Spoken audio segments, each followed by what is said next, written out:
you all are there to, if anything, uh, if if anything wrong happens or he is not able to present nicely, then I will take a blame on myself.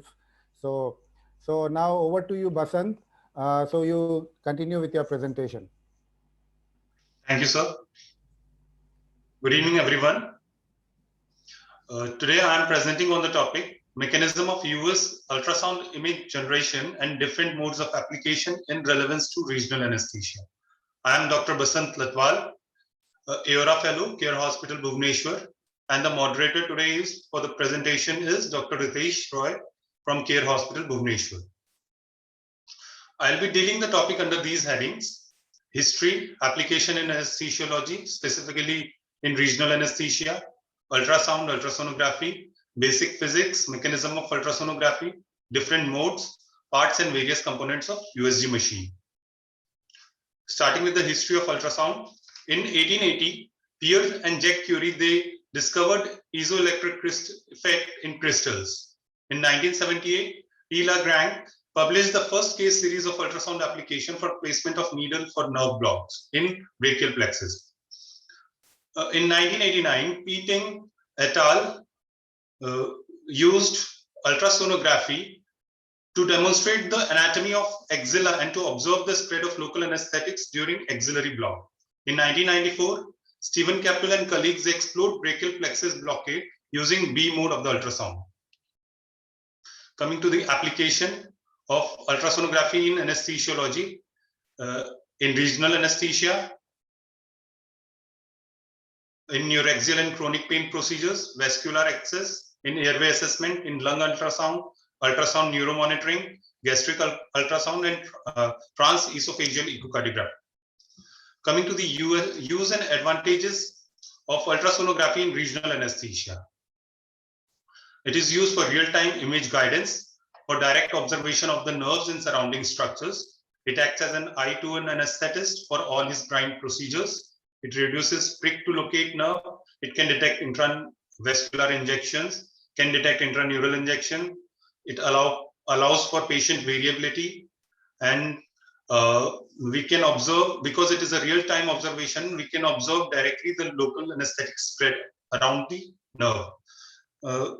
It also helps in faster onset of the effect, longer duration, and success rate is high. Coming to ultrasound, first discussing what is sound waves.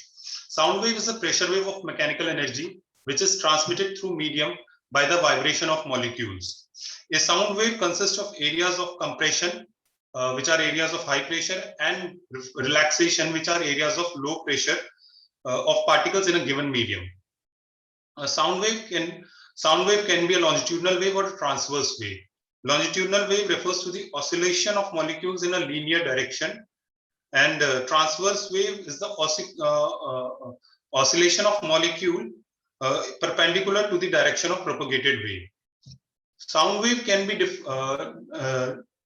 differentiated based on the ability of the human ear to hear it. Human ear can hear from sound waves from 20 Hz to 20,000 Hz. Below 20 Hz, the sound waves are infrasound, and above 20,000 Hz, they are called ultrasound or suprasound. Typical frequencies which are used in medical ultrasound are from 2 to 16 megahertz. A sound wave consists of alternate areas of high pressure and low pressure. One high pressure and low pressure area constitutes a cycle or oscillation. So sound wave is characterized by frequency, which is the number of high pressure, low pressure cycle in a period of 1 second, or number of oscillation in a second. High frequency, the number of high pressure and low pressure cycles are very high. In low frequency, they are low in a period of 1 second. Wavelength can be described as the length between two adjacent high pressure areas or two adjacent low pressure areas. Since in high frequency, the number of cycle is high, so it will have a short wavelength, and in low frequency it will have a long wavelength. Coming to ultrasonography, it is a technique using ultrasound waves to delineate objects on areas of different density in the body, basically to see the different structures in the body, to see different tissues in the body. Coming to the structure of an ultrasound transducer. Ultrasound transducer, it has a dual functionality. It produces the ultrasound wave, and after a given set of time, it also receives the ultrasound wave to be produced to be produced on an image on the screen. It is called pulse ultrasound. A pulse is a pulse constitutes a few sound waves of similar frequency. In the image below, we can see two pulses. So the pulse repetition frequency, which is equal to the number of pulses per unit time. So the pulse repetition frequency here is 2. These are the probes we generally use for regional anesthesia. First is linear probes, the second one is curvilinear probe. Now the parts of ultrasound transducer. It constitutes of following parts. The first one is electrode wires. They transfer electric current across the piezoelectric crystals. Second one is the backing layer. Backing layer is located behind the piezoelectric crystals. They serve to prevent excessive vibration. Third one is piezoelectric element, which generate ultrasonic waves on vibration. Piezoelectric ceramic, that is lead zirconate titanate, it is the most commonly used because of high conversion efficiency. One crystal is not sufficient to produce an ultrasound wave or a beam. So a transducer constitutes multiple number of piezoelectric crystals which are arranged parallelly. The fourth one here, it denotes acoustic matching layer, which reduces the acoustic impedance mismatch between the transducer and the object. The fifth one is acoustic lens. It will prevent the ultrasonic waves from spreading and focuses them in the slice direction to improve the resolution. These are the piezoelectric crystals. They are arranged parallelly to each other. Ultrasound transducer characteristics. The ultrasound probe can be differentiated on the basis of frequency and shape. On the basis of frequency, it can be high frequency probe or low frequency probe, and on the basis of shape, it can be linear or curvilinear. Linear probes are high frequency probes and curvilinear probe are low frequency probes. The footprint of a probe, it refers to the physical size of the part of the ultrasound probe that contacts the patient. And the field of view, it is the width of the image that is seen on the screen. High frequency or linear probe, they have linear footprint. They have high frequency from 16 to 13 megahertz. They are best for superficial structures. They have less tissue penetration. They have good near field image resolution, and they provide a square or rectangular field of view. Whereas low frequency or curvilinear probes, they have curved footprint, low frequency 2 to 5 megahertz. They are best for deeper structures. They have greater tissue penetration and the resolution is compromised. And they provide a sectoral field of view. Here we can see the linear probe, it has a linear footprint and the image on the screen is rectangular. Whereas in the curvilinear probe, it has a curvilinear footprint and the image on the screen is sectoral. These are the two images of suprascapular notch. In the first image, the resolution is greater than the second image, but the penetration is lower than the second image. The first image is taken with linear probe and the second image is taken with curvilinear probe.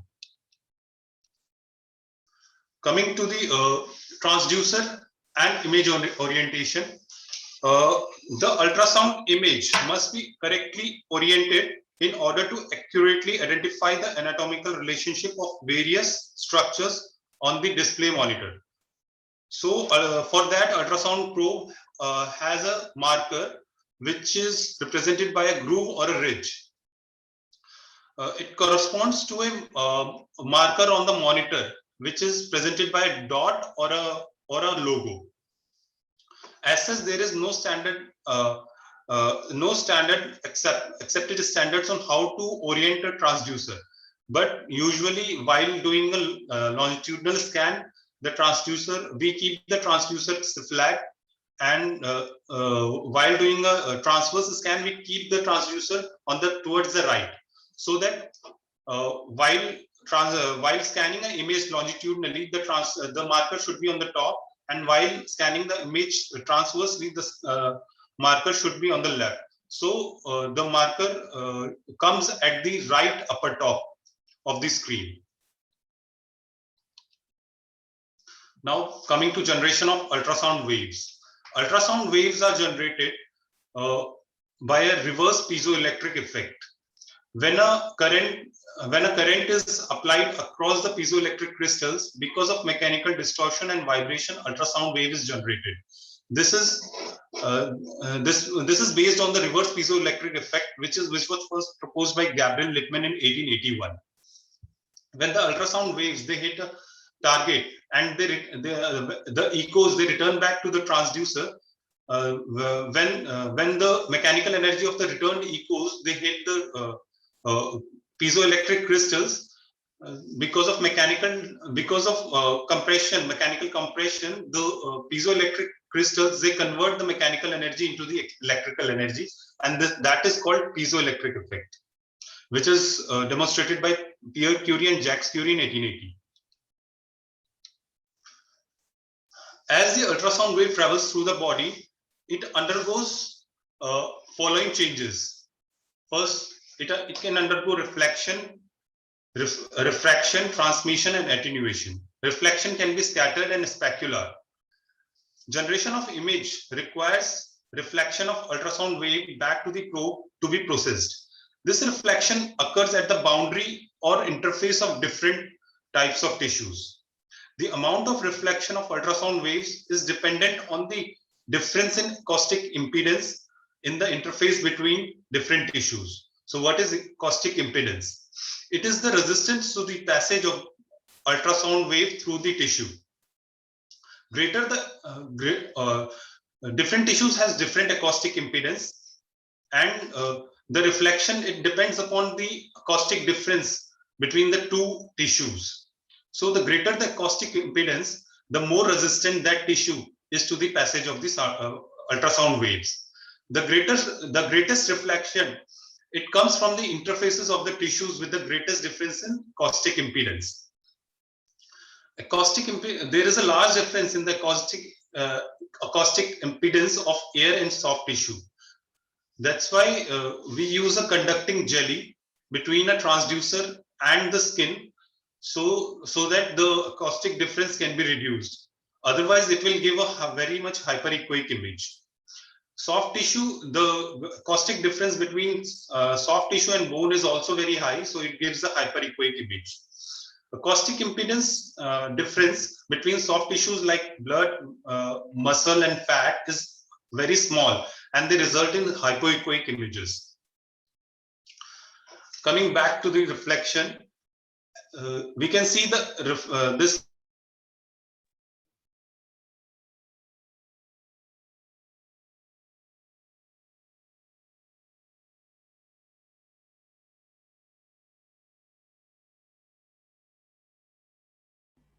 Hello? Hello? Yeah, voice lost. Still around? Hello? Yes, we can hear, but No, unable to hear to Basant.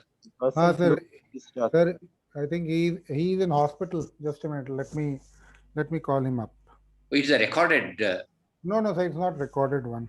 So am I audible? Yes, you. Well,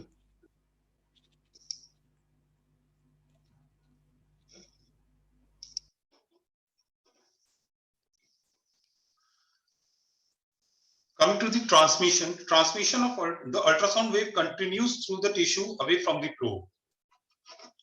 Refraction depends upon the propagated velocity of the two tissues. So the wave gets bent when it is transmitted from a different velocity tissue to a different propagated velocity tissue. The D wave, it hits when the D wave is specular reflection. It occurs from a tissue or object which has a smooth surface, and the size is larger than the wavelength of the ultrasound. Here the angle of incidence is equal to the angle of reflection, and most of the beams are reflected back to the transducer. So this type of reflection mainly gives hyperechoic images. Coming to the attenuation, it refers to the loss of amplitude while traveling through the body, and hence the loss of energy. It occurs due to absorption, reflection, refraction of the ultrasound waves. The degree to which a given ultrasound wave is attenuated depends upon the number of factors. Type of tissue: the denser the tissue, the more will be the attenuation, like the bone. Frequency of the ultrasound wave: the more the frequency of the ultrasound wave, the more will be the attenuation. Distance traveled: the more the distance traveled, the more will be attenuation. Coming to the resolution. Resolution of an ultrasound machine is its ability to distinguish two close objects as separate. In simple terms, it provides clarity to the ultrasound image. It can be axial resolution or lateral resolution. Axial resolution is the ability of the ultrasound machine to separate two structures which are lying at different depths but are parallel to the ultrasound wave. Whereas lateral resolution, the ability is to differentiate two objects which are at the same depth but perpendicular to the direction of the ultrasound wave. Axial resolution is equal to the half of the pulse length. Pulse length is shorter with the higher frequency probes. So higher frequency probes, they allow for better axial resolution. In the first image, we can see it is an image of the higher frequency probe. It has a short pulse length, and the actual image is represented on the screen as an actual image. Whereas the second probe is a low frequency probe. We see two different objects in the actual image, but on the screen we see them as one. Coming to lateral resolution. Lateral resolution is related to the ultrasound beam width. More narrow or more focused the ultrasound beam will be, the greater the lateral resolution will be. The focal zone is the narrowest part of the beam, and it is the area of the best lateral resolution. The focal zone of the high frequency probe is more narrower than the focal zone of the low frequency probe. That's why the lateral resolution in the high frequency probe is more than the low frequency probes. High frequency probes, they have better lateral resolution than the low frequency probes. Now we can summarize that high frequency probes, they have better axial and lateral resolution. They have greater tissue attenuation, which decreases tissue penetration. Therefore, high frequency probes, they are better for imaging small and superficial structures. Whereas low frequency probes, they have greater tissue penetration, poor axial and lateral resolution, and they are better for imaging deep structures of large size. Coming to image acquisition and processing. The echo signals returning from the tissue, they reach the crystals. They reach the piezoelectric crystals, which generate electric current. This electric current is converted to a pixel on the image. This is the image, the gray-white image that we get on the screen. The pixel is the one pixel of that image. It represents the electric current which is generated by a one returned echo. The energy of the returning wave being proportional to the brightness of the pixel dot on the image. Based on the time and strength of the return echoes, A microprocessor assigns each one a position and color on the grayscale. But it involves additional processes also, like amplification of gain, which is identical to the brightness. Since the it increases the brightness of the image. It increases the brightness of the image uniformly. Time gain compensation says because of the attenuation, the returning echoes from the deeper structure, they loses most of their energy, so they will be presented as dull images than the less brighter images than the images on the superficial images of the superficial structure. So what time gain compensation do is it uniformly increases, not uniformly, it increases the brightness of the brightness of the deeper structures. Analog to digital conversion. This eliminates external interference, and more importantly, it allows for signal processing to improve image quality. Fourth one is post-processing. This involves the techniques such as frame averaging, gray level transfer curves, edge enhancement, and adaptive image processing to yield the final image on the display. The returning echo's location along the axis is based on the amount of time it takes for the ultrasound wave to be transmitted from the transducer and reflected back to the transducer. Echoes from the near field, near field is the field which is closer to the transducer and before the focal zone. So the echoes from the near field take less time than those coming from the far field, which are farther away from the transducer, because the echoes from the near field, they travel very short distance. The final image allows structures to be represented according to their brightness or echogenicity as follows. Hyperechoic, the areas with returning echoes of high energy, then their surrounding structures, they appear as whiter. Hypoechoic structures, the areas with returning echoes of lower energy, then their surrounding structures, they appear as gray. Anechoic areas with no returning echoes, they appear as black. And isoechoic, the structures in this, the structure is of the same brightness or echogenicity as the surrounding tissue. Here in the first image, we can see the peripheral nerve. It is more hyperechoic than the surrounding tissue. In the second image, we can see the cervical nerve roots. They are hypoechoic than the surrounding tissue. And in the third image, we can see the blood vessels, carotid artery and internal jugular vein. They are anechoic.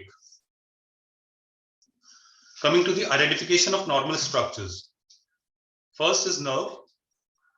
It constitutes hypoechoic nerve fascicles, which are surrounded by hyperechoic connective tissue. Generally, the nerve appears hyperechoic. The echogenicity of the nerve, they may vary depending upon the location. If the surrounding tissue is hyperechoic, it will appear as hypoechoic. If the surrounding tissue is hypoechoic, it will appear as hyperechoic. The ratio of neural to non-neural tissue content within the epineurium of the nerve, it increases. It is 1:1 in supraclavicular region, like in interscalene or supraclavicular fossa. So they appear hypoechoic. Whereas in below the in the infraclavicular region, like in midclavicular or paracoracoid region, the ratio is 1:2. Hence, since the non-neural tissue is more, the nerve appears as hyperechoic. Here in the images, first image, we can see the brachial plexus in the interscalene groove. They appear as hypoechoic. In the second, in suprascapular fossa also, they appear as hypoechoic. But in the third image, which is of the median nerve, they appear as hyperechoic. In fourth image also, sciatic nerve is it appears as hyperechoic. Coming to the tendons, tendons appear as hyperechoic with a fibrillar pattern in longitudinal scans. Most commonly, they are confused with the nerves in longitudinal plane. But when we trace the course of the tendon, it would lead to the muscle, whereas nerve should stay consistent in shape and size. Tendons, they are more hyperechoic and they move more than the adjacent nerves, while corresponding muscle is contracted or passively stretched. Muscles are hypoechoic, but the separating and surrounding connective tissue like perimysium and epimysium, they are hyperechoic. Subcutaneous fat, these are round to oval hypoechoic nodules, which are separated by fine hyperechoic septa. In the below image, we can see the pectoralis minor muscle, pectoralis major muscle. They appear as hypoechoic, but the separating fascia or the perimysium, they appear as hyperechoic. Coming to the bones, bones appear as hyperechoic. They reflect most of the ultrasound beams with posterior acoustic shadowing. Here, like here, we can see the bone as hyperechoic, and behind the bone, behind the rib, we can see the acoustic shadowing of the rib. Fascia, peritoneum, and aponeurosis, they appear as thin hyperechoic layers. Blood vessels appear as anechoic lumens. Arteries are seen as pulsatile and non-compressible, whereas veins, they are non-pulsatile and compressible.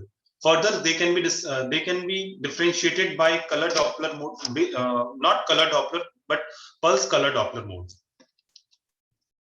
Pleura.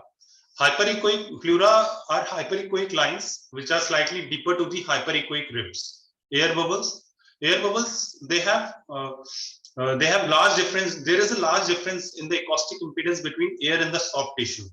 So they appear. So the air bubbles, they appear as hyperechoic in appearance. Therefore, it is very important to remove all the air bubbles from the syringe of the local anesthetic. Otherwise, it will appear as hyperechoic and it will compromise the image. Local anesthetic, injections of the local anesthetic is seen as expanding hypoechoic region. Coming to ultrasound machine. Here we can see a picture of ultrasound machine that we usually use in our regional anesthesia blocks. This is the screen, and this is the control panel with various buttons. First is gain. On the far right side of the control panel, we see 4 buttons. The first, these are gain buttons: gain, far gain, near gain, auto. Gain control is equivalent to the brightness control. It makes the target easier to see in the scan. It uniformly alters the brightness of the whole screen. Time gain compensation, as I've already discussed, it increases the gain. It increases the brightness of the deeper structures, returning echoes from the deeper structures, so that they can be seen with the same brightness as the superficial structures. The goal is to produce an image of uniform intensity. Here in the first image, we can see the first image is without the gain, and the second image is with increased gain. Coming to the depth. These 2 buttons, they control the depth. A depth control, it allows the sonographer or the anesthetist to control the depth of the image which is displayed. In order to optimize the visualization of the image, it is necessary to place the structure of interest in the middle of the monitor. So for that purpose, depth settings can help us in placing the object of interest in the middle of the screen by increasing or decreasing the depth of the image. Coming to examination type or preset, we select the examination type which are already preset in the control panel or in the ultrasound machine. For regional anesthesia, we usually select nerve as a preset. Coming to the modes. There are various type of modes like A mode, B mode, M mode, color Doppler mode, color pulse mode. First, A mode. A denotes for amplitude. It is a one-directional mode, and it formed the basis of modern ultrasound imaging. The returning echoes are displayed as spikes, and nowadays it is not frequently used. It is just used in ophthalmology for intraocular length measurement.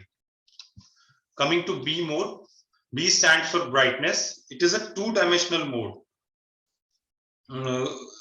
Like in A mode, when the wave meets the first wall, a part of the wave is reflected back into the probe. However, in B mode, instead of a bump, the strength of the returning wave is recorded by a bright dot. The brightness of the dot, it represents the strength of the returning wave. The brighter the dot will be, the strength of the returning wave will be more. The letter B, it stands for B scan, brightness. It stands for B scan. It is the commonest mode that we use in regional anesthesia. The real description of this mode is it gives a real-time imaging. It is two-dimensional and it is a B-scan mode. The location is represented on the y-axis, where top of the monitor we can see the transducer. The two-dimensional refers to the fact that the image has two dimensions, x and y axis. On the x-axis, we have already, on the y-axis, we see the location of the structures, and the returning echo's location along the y-axis is based on the amount of time it takes for the ultrasound wave to be transmitted from the transducer and reflected back. Coming to the M mode, M stands for motion. It is used in echocardiography. The movement of the structure is depicted as in a wave-like manner. It is also one-dimensional view. It gives the one-dimensional view of all the reflectors along one ultrasound line. In the above image, we see a 2D mode, 2D image, and we see a ultrasound line, a single line. The M mode will show all the structures along all the reflectors or the structures along this line. Like we can see chest wall, right ventricular cavity, septum, left ventricular cavity, posterior wall, along that single line. So it displays all the structures along one line of the beta mode. It is useful for quantifying the mobility of the structures and measuring the dimensions.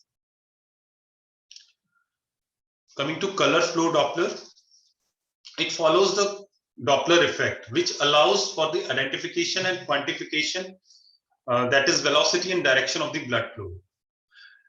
It differentiates the RBCs from which are moving away from the probe or which are moving towards from the probe.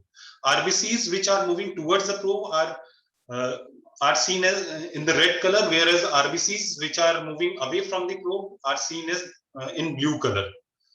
Changing the angle of the probe is very important. If we keep the probe perpendicular, the detection of the flow is very difficult. So we won't be able to detect which direction the blood is flowing. So it is not a reliable indicator of arterial versus venous flow. The more parallel the probe will be, the easier it is for the ultrasound machine to detect the flow. It is recommended when to detect the needle trajectory, so that we can avoid vascular structures in our needle trajectory, the path of our needle. Here we can see we are scanning the radial artery. The flow is away from the probe, so it will appear as blue, and here the flow is towards the probe, so it will appear as red. Pulse wave Doppler. It is used for the quantification assessment of the vascular flow. Here in the image, we see artery and a vein. When we select a particular area in an artery and we use this pulse wave Doppler mode, it will show the pulses of the artery in a waveform below this on the bottom of the screen, and we can hear it also. in the below image, when the selected area is on the vein, femoral vein, we can see the venous pulse form, venous flow. So this pulse wave Doppler, it helps in differentiating artery from the vein.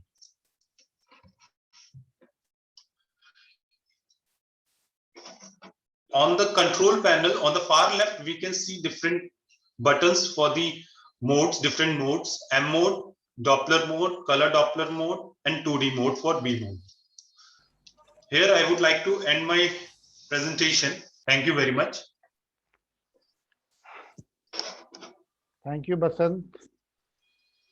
Thank you for a nice presentation. Hello, am I audible? Yes, sir. Yeah. Now over to all the moderators, all the mentors to carry forward. Shiva, Amjad, Kopat sir.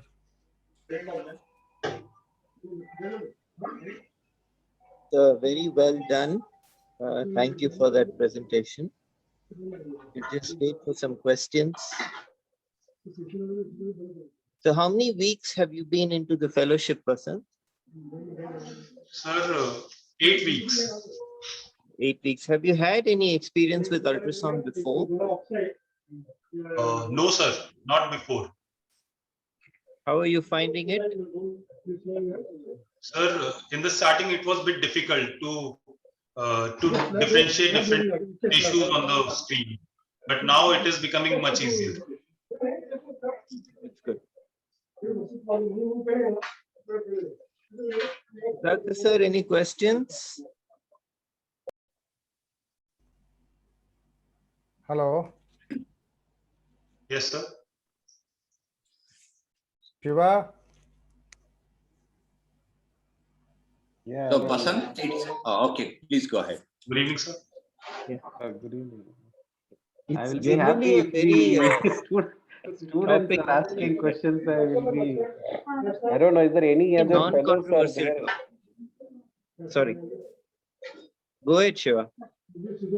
I Amjad. think Amjad, if the students are asking, I will be happy. So, Yeah, Amjad. I'm looking- Amjad.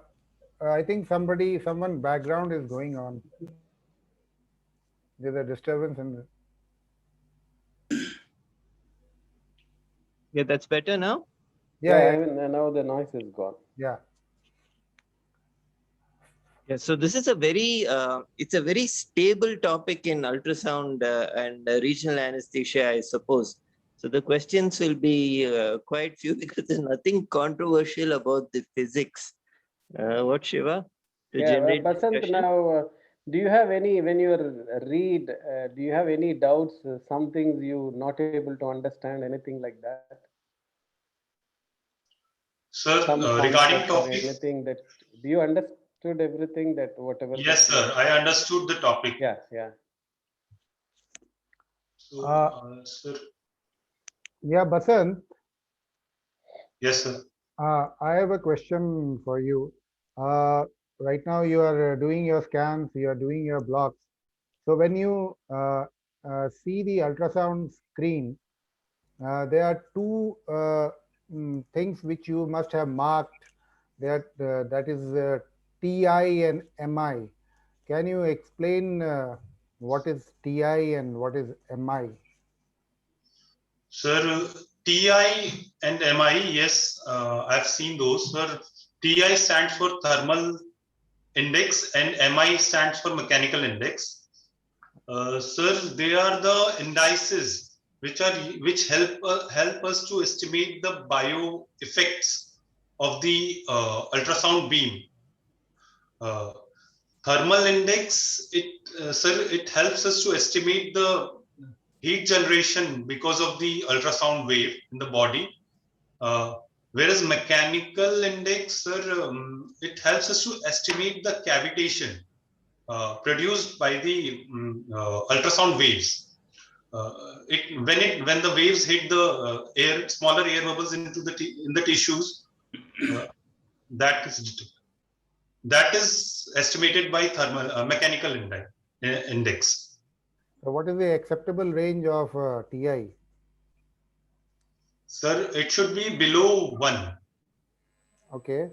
So, are there any maneuvers by which, suppose you have seen you are seeing that your TI is going above 1. So, is there anything which you are going to do if you see your TI going above 1?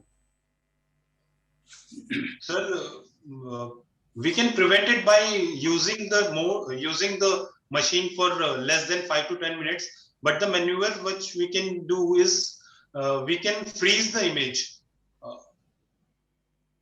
so that the machine will not produce more ultrasound wave. And what are the modes which generate maximum TI? Sir, maximum is produced by pulse Doppler. Okay. Okay. Great, Nice. man. A lot of things we learned. Nice. That's okay. The more the time you try to focus on a single structure, it's like focusing, like a lens. If you focus in an area for a longer time, the heat generation is going to be more. So the first key factor is the less timing. Scanning time is key for reducing your thermal index. So that's great. So now you said that the high frequency probe has got a good axial, good lateral, and the one more resolution is a temporal resolution. So all the three resolutions are great with high frequency probe. Then why we are using a low frequency probe? We should be using high frequency for all the structures because it performs well and it shows everything well. Why we should be Sir, using low frequency at all? Sir, because high frequency probes they have very poor penetration. But since if we wanted to see the deeper structures, they are better seen with the low frequency probes, which have higher penetration. Okay, because of the penetration, we are using low frequency probes, but the disadvantage is the resolutions are poor. Okay, Yes, sir. right.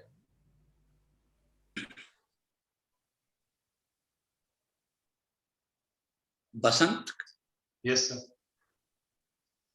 what are the blocks you have performed in last 8 weeks using ultrasound? Sir, I have used abdominal blocks like rectus sheath block, tab blocks. Sir, I have femoral nerve block, adductor canal block. Yes, sir. These are some common blocks which I have used in last 1 month. You have done yourself? Sir, under the guidance and with the help of my. Let us say femoral nerve block under guidance you have done. How often you think you have caused intraneural? Sir, intraneural, sir. My point is, do you think when you are using ultrasound, can you prevent intraneural? Sir, we can. If at all you don't prevent, can you diagnose intraneural? Sir, we can go intraneural if we are very, like, if we don't see the tip of the needle, or if we are going without seeing without visualizing the needle, and if we are hitting the nerve, then there is a possibility of nerve injury. But if we are properly seeing the tip of the needle, means in a real time, and if we are seeing the image of the needle in a real time, then there is very less possibility of hitting the nerve or going intraneural. So you are trying to say you have not caused, be it femoral or let's say sciatic, you have not caused any intraneural injection so far. Is that right? No. Yes, sir. Whatever you have done. Yes, sir. Yes. So anyway, audience will really update in this relevance.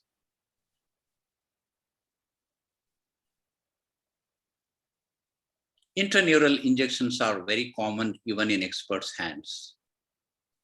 I like to have some kind of feedback from other teachers. Yes, sir. Anyway, this is But it is nice to discuss. Yes, I mean, since we are seeing structures, it is basic. The instinct is we will go near and nearer. So as we see more and more, as the technology advances more and more, the tendency you will go more near and nearer. So right now, the ideal spot is the sweet spot of the nerve that we should hydrolocate or create it between the paraneurium and the epineurium. But if your needling skill and the understanding of the sonanatomy of the target structure is not, you might go into the nerve. So if you see the nerve swelling, that is increase in surface area more than 15%, you can pick up that is an intraneural. If the patient complains of pain or paresthesia, then you can know that it is intraneural. If you have an injection pressure device, the opening pressure, if it goes more than 15 psig, you can think that it is intraneural. These are various ways to pick up the intraneural injection. We should be avoiding it to do that. The focus of discussion, Shiva, here, what I thought, when we are training our DNB, particularly fellows, because of lack of their hand-eye coordination in early days, inevitably, I do see very many of our students unknowingly causing intraneural. So my focus to them all the time, we have all been taught paresthesia is very obsolete. We are not required to go or touch the nerve at all, leave apart causing intraneural. How we can actually, with the advent of ultrasound, make a cautious attempt to prevent intraneural? Sir, basically, Point I thought I have. so basically, what I always stress with my fellows, I always tell them that you have to see the tip of needle. Without the tip of needle, if you're not visualizing, don't move your needle ahead. And that is the thing which I stand behind him, and I tell him repeatedly, if his tip is not visible, I will tell him stop. Show me the needle tip, then only you are going to proceed. So obviously, this is a tip which obviously can prevent intraneural injection. We have the habit, what Shiva told, that we have the habit of going very close to the nerve. But obviously, once you are injecting, and even if you inject 0.5 ml, you can have the swelling of the nerve. But obviously, the tip which we can tell the fellows while training, always visualize your needle tip. If you are not visualizing your needle tip, don't move your needle. And it's very it's very interesting at this point to also to bring how challenging for new trainees to develop the hand-eye coordination. This basic skill does involve a rather steep curve, probably about at least 8 to 10 weeks of constant exposure, not less than at least 40 to 50 blocks, all the time monitored. Probably it helps them, what Ritesh has been constantly look for tip of the needle. If you are not seeing the tip of the needle, do not advance at all. Well, can I chat a bit with Vasant? Vasant, I am Brushali. Actually, all this makes me extremely nostalgic because this is putting me back in 2006 and 2005, where we didn't even know whether the femoral nerve or how the black and white of the screen would be deciphered. And we did it in a very different way. Well, that's not what the point is. My point is, how do you think? What is your thought process when, suppose if now we are talking of a femoral block, when you put the probe there, where it has to be, what are your thoughts? What do you want to see in the screen? Or how do you read your screen? Yes, ma'am. Ma'am, regarding femoral nerve block, first I'll be looking, first I have to place first is the selection of the probe. and then placement of the probe where I can find my femoral nerve. So I'll be like putting it into the in the femoral crease. Then, ma'am, what I'll be looking for mainly is femoral artery, which I can see on the screen as a pulsatile pulsatile blood vessel. Then, ma'am, I will look for the femoral nerve. Coming laterally, I will look for the femoral nerve. Then, ma'am, although the nerves, we still get confused about the nerves because they are like we are still in a difficult phase to identify the nerves. But we look for the fossa iliaca and fossa lata. So that gives us the idea that where the femoral nerve will be. All right, so you're trying to anchor your block around the femoral artery here, or maybe if it's some other block, you would take an arterial landmark and maybe anchor it around a particular structure, which is not going to fool you much. Yes. Well, I guess, yes, that's an approach. I guess if you can make a paradigm in your mind as to how would you read, it would be nice to read layer by layer on the screen. If you have, I mean, it doesn't take much after you've read a lot of in such a way. So start from your skin, your subcutaneous tissue, then the whatever exactly below that is. So layer by layer you go in. It's very tempting to jump on diagnosis. This is artery, this is vein, that's the nerve. So since this is your first class, if you could hold the probe and work in that direction, you will pick up many other things and tell yourself many other things other than what you need to block. And that will also probably tell you what not to damage. Yes, ma'am. Yes, Basant, that's a good lesson, because I still remember when we were teaching the workshops, maybe Amjad and Ritesh would vouch for you, everybody. We used to do a pattern recognition some 5-10 years before, chain of beads and all the time. That is one stage where we will look for a bony structures, a classical reference point. It's not the nerves. We will look for arteries and veins and then refer the nerves to it. Then we gone from that, we have looked at the nerve itself, and then now we are looking into the fascicles and fascias and the paraneural compartment and everything. And then we know now all the structures on the ultrasound window, so that there is no question of you are losing the target. I am not depending on the nerve alone. So even if you look at the femoral window, as madam said, the skin, subcutaneous, fascia iliaca, lata, iliacus muscle, femoral artery, femoral vein, and then the sartorius muscle if you go lateral below femur. So there is no question of losing anywhere, because you know everything what is there on the window. From now onwards itself, if you start approaching like that, really great, that your learning curve is going to become very shorter and shorter, and that is a way forward. So we are not just a blinded, narrow sighted, only we are targeting nerves. It's not like that. We have to look at the anatomy as a whole, and that's going to help a lot, and that's the way forward. It's not only the nerves. Okay, sir. Any fellows, any doubts? Well, the two areas, I mean, if you look at the contradictory, the angle of intonation, as far as in all other modes of scan, like if you get your angle of intonation to 90 degree, then the image is good, isn't it or not? But only in the pulse Doppler, where if you go to 90 degree, you will not see anything.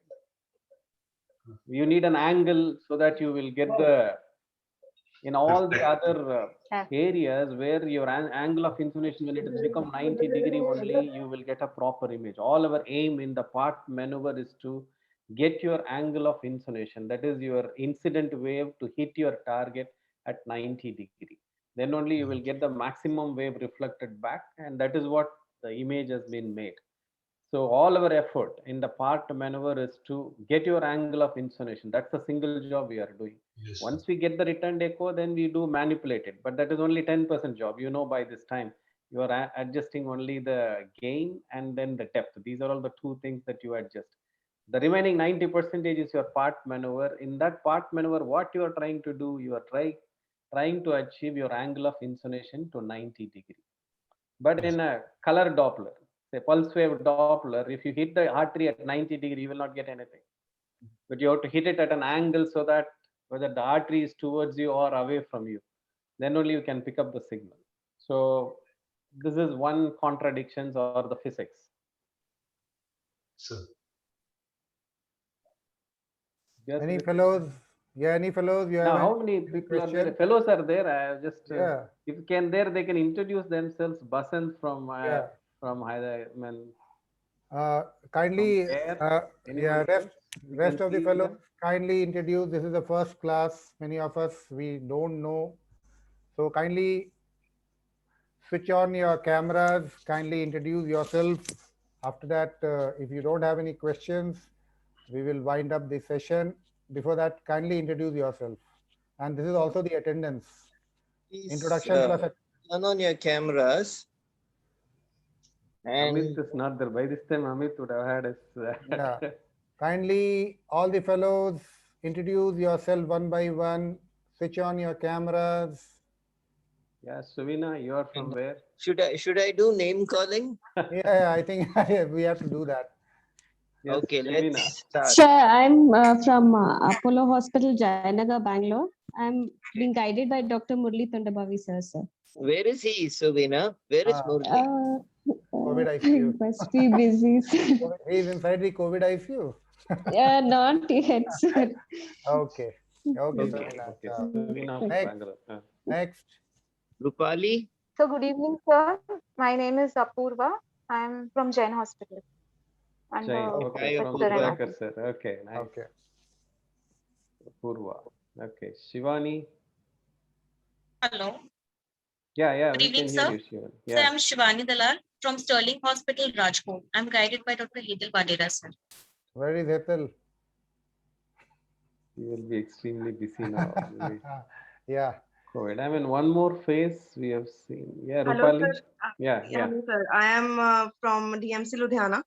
I am mentored by Dr. Rupinder. Okay. Okay.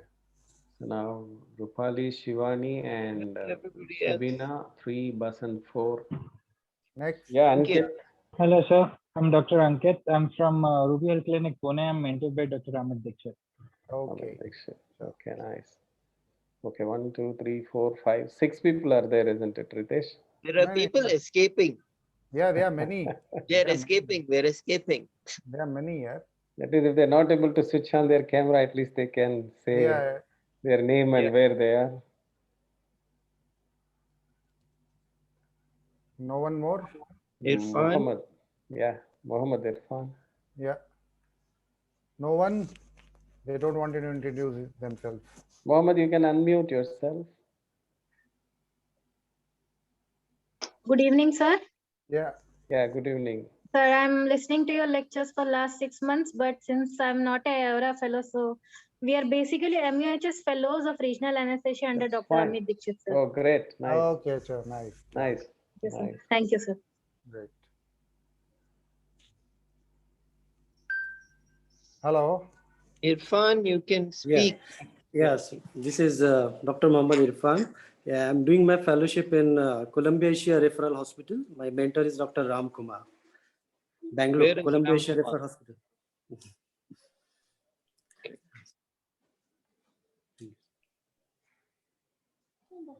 Okay, fine. Done? Okay, Ritesh. If Okay. nothing else, then Hello, sir. Yeah, please. Sir, Senthil here. Yes, Antil. How are you? Good evening, all. Until I am worried you are driving and listening, Yeah. or you're No, I stopped, you're sir. sitting. He's practicing his, I was- skills to multitask. He become very good with ultrasound if he has And I, one hand on the steering wheel and one hand on the phone. I'm No, scared sir, to I'm see still in your the car learning is process. moving and and No, sir, I, I am idle. okay. So, Sir, I would like to take this opportunity to thank all the mentors of FIORA, and I have passed the year of fellowship. congratulations. And I would like to thank Dr. Harshal sir also. Yeah. Chalo, great. Chalo. Very good. Okay. Chalo. Take care, Milan. Thank you, sir. Okay.